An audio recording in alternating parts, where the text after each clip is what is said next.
পূজাচেরির যেভাবে নিজেকে গড়ে তুলছে দমের জন্য, যে ন্যাচারাল অভিনয় ওনাকে দেখা গেছে, তো সেই কারণে মূলত দম দেখতে আসা। ওর স্বামী বাহিরে থাকে, পেটে বাচ্চা নিয়ে যে সারভাইভ করে উইদাউট মেকআপ, পূজা সব দিক দিয়ে পারফেক্ট। আমি আপনার নিশুর অনেক ভক্ত, সুড়ঙ্গ দেখেছি, দাগি দেখেছি, আর এটাও আমি দেখতে আসছি। পূজাচেরির যেভাবে নিজেকে গড়ে তুলছে দমের জন্য, যে ন্যাচারাল অভিনয় ওনাকে দেখা গেছে, তো সেই কারণে মূলত দম দেখতে আসা। ওর স্বামী বাহিরে থাকে, পেটে বাচ্চা নিয়ে যে সারভাইভ করে উইদাউট মেকআপ, পূজা সব দিক দিয়ে perfect. Which is the world-class cable brand? Walton Cables, নিরাপদ আগামী সংযোগ। আমি তো সবসময়ই আমার ভালো লাগে আমার দর্শক যারা ক্রেজি ফ্যান এবং যারা আমাকে সম্মান দেখায়, ভালোবাসা দেখায়, আমিও তাদের প্রতি কৃতজ্ঞ এবং ভালোবাসা দেখাতে চাই সবসময়। অ্যান্ড এবার ঈদে আমার একটু শরীর খারাপ, তারপরেও টিমের সাথে প্রতিনিয়ত আসা হচ্ছে। তো আমি চাই যে সবাই টেস্টফুল যে কন্টেন্টগুলো সেগুলো উপভোগ করুক এবং বাংলা সিনেমার পাশে থাকুক, বাংলা সিনেমাকে এগিয়ে নিয়ে যাক। আপনি অবশ্যই, আমি শিওর যে আপনি কন্টেন্টটা দেখেছেন এবং আমি তো চাই যে রানীর মতো সহধর্মিণী প্রত্যেকটা পুরুষ পাক।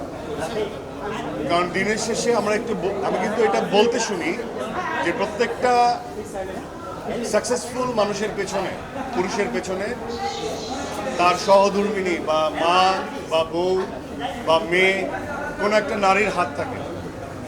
তো আপনি দেখেছেন, বলেছেন, কিছুই না, আপনাকে অনেস্টি দেখাতে হবে, আপনাকে একজন ভালো মানুষ হতে হবে এবং বউয়ের প্রতি আস্থা রাখতে হবে, তাহলে আপনি রানীর মতো একজন বউ পাবেন ইনশাআল্লাহ।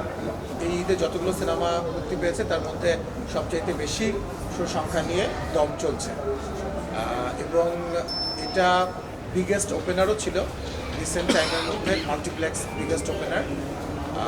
আগামীকালকে থেকে নতুন একটা সপ্তাহে পড়েছে এবং নতুন সপ্তাহে আপনারা জানেন একটা টেকনিক্যাল জটিলতার কারণে আমি যতদূর শুনেছি প্রিন্সের শো নিয়ে একটা ঝামেলা হচ্ছিল। তো এখন আগামীকালকে থেকে যেহেতু প্রিন্সের শো ঢুকছে, সো ন্যাচারালি শো কমার কথা, কিন্তু আমাদের সিনেপ্লেক্সের শো, লায়নের শো এবং ব্লকবাস্টারের শো মিলিয়ে আগামীকালকে থেকে 33টা শো চলবে, সেটাও সর্বোচ্চ সংখ্যক আগামী এক সপ্তাহ। আমার ধারণা ডিপেন্ডিং অন ডিমান্ড ডেফিনেটলি এটাও হয়তো বেড়ে যাবে আরও। প্রথমত আমরা বাংলাদেশের জয়ের গল্পটা বলতে চেয়েছি। সো বাংলাদেশের জয়ের গল্প, জয় তো এত সহজ না, জয় তো অনেক কঠিন, জয় তো একটা অর্জন করতে হয়। এই অর্জনের জন্য কিন্তু দমটা থাকলেই জয় অর্জন করা যায়। তো এই দমের গল্পটাই শেষ পর্যন্ত জয়ের গল্প হয়ে উঠেছে।